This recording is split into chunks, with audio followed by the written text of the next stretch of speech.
अस्सलाम वालेकुम, कैसे हैं आप सब। होप कि आप ठीक होंगे। जनरल साइंस का एक और टॉपिक लेकर आए हैं आपके लिए, ताकि आपकी टेस्ट के लिए जो भी एक दो क्वेश्चन इस टॉपिक से रिलेटेड आते हैं तो आप इसको सिक्योर कर सकते हैं, और 2-3 क्वेश्चन आते हैं तो आप वो मार्क्स पूरी की पूरी ले सकते हैं। टाइप ऑफ डिजीज़ आज पढ़ेंगे। सबसे पहले आता है इन्फेक्शस डिजीज़ और दूसरा आता है इन इन्फेक्शस डिजीज़। अब इन्फेक्शस डिजीज़ कौन सी होती हैं, नॉन इन्फेक्शस कौन सी होती हैं, आइए आपसे आगे आगे पढ़ते हैं और उनसे क्या क्वेश्चन आ सकते हैं वो भी आपको बताते हैं। इन infectious diseases these are also called communicable diseases. This spread from one person to another person. ये एक आदमी से एक पर्सन से दूसरे पर्सन तक स्प्रेड होती हैं, फैलती हैं, इसलिए इसको इन्फेक्शस डिजीज़ कहा जाता है। ये कौन कौन से माइक्रो ऑर्गेनिज्म हैं जो ये करवाते हैं। फंजे हो गया, बैक्टीरिया, वायरसेस, प्रोटोजोआ और वर्म्स। ये सारे के सारे कौन सी डिजीज़ करवाते हैं, infectious diseases.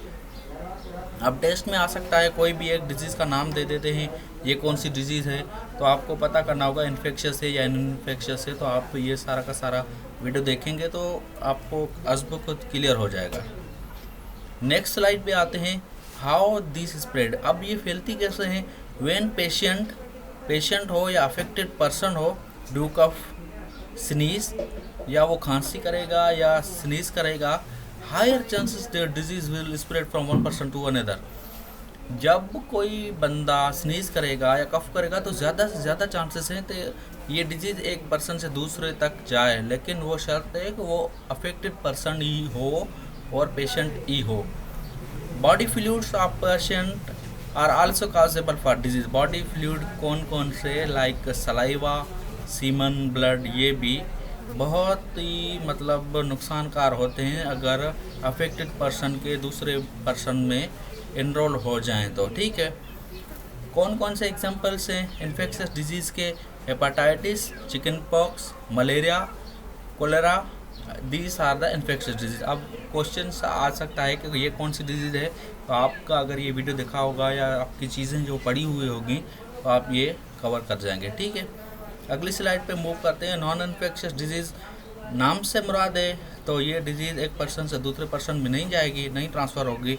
These are also cause by pathogen और अदर फैक्टर्स आर इन्वॉल्व। ये भी कोई पैथोजन वगैरह करवाते हैं, लेकिन इनमें अदर फैक्टर्स भी इन्वॉल्व होते हैं। एज रिलेटेड डिजीज़ हो गया, जैसे बाल्डनेस। अभी गंजापन होता है, उम्र बढ़ने से बाल कम हो जाते हैं, तो ये लाजमी सी बात है ये डिजीज़ तो किसी और में नहीं जाएगी।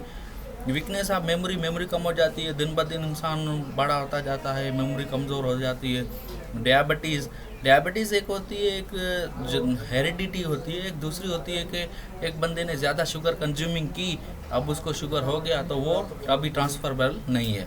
हार्ट डिजीज़ जैसे कि किसी बंदे को हार्ट का प्रॉब्लम है, वो डिजीज़ ट्रांसफ़र नहीं होती। हाइपरटेंशन जिसको ब्लड प्रेशर कहा जाता है, तो उसका अगर ब्लड प्रेशर लो रहता है, हाई रहता है, तो वो डिजीज़ किसी दूसरे बंदे में नहीं जाती, क्योंकि ये तो अभी स्ट्रेस लेवल जिसका हाई होता है तो इनको ये डिजीज़ हो जाती है, हाइपरटेंशन वाली।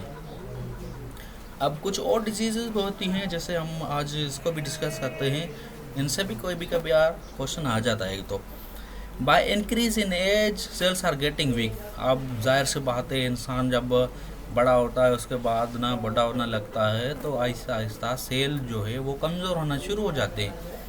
इट कॉज मल function of vital functions of body. Aahista Aahista जब सेल कमज़ोर होंगे तो बॉडी के काफ़ी सारे फंक्शंस भी कम हो जाते हैं, या सेल्स कम हो जाते हैं तो बॉडी के फंक्शंस को मुतासर हो जाते हैं। बोन वीकनेस, बोन फ्रैक्चर्स, अभी हड्डियों का कमज़ोर हो जाना, उनका फ्रैक्चर हो जाना, ये सारे के सारे एग्जांपल हैं डीजनरेटिव डिजीज़ के। When degenerations happen to cell control nervous system, ये मैंने शॉर्ट फॉर्म लिखा है CNS, उसका है control nervous system, such as neuron, the condition turned as neurodegenerative disease. उम्र बढ़ने से जब दिमाग का जो नर्वस सिस्टम है ना, वो अगर सही से काम नहीं करेगा तो बॉडी का कोई भी फंक्शन वो परफॉर्म नहीं हो पाता। Alzheimer is a prominent disease of degenerative disease. Alzheimer disease है वो इस डीजनरेटिव डिजीज़ का एग्जाम्पल है। होप कि आपको ये वीडियो बहुत पसंद आया होगा, आपने इससे काफ़ी चीज़ें सीखी होगी, और आप जो भी गेन किया है उसका नोट्स वगैरह बना लें आपका अगर इनमें से कोई भी क्वेश्चन आए तो आप वह हल कर सके। Thank you. वीडियो देखने के लिए शुक्रिया। Thank you. अल्लाह हाफिज़।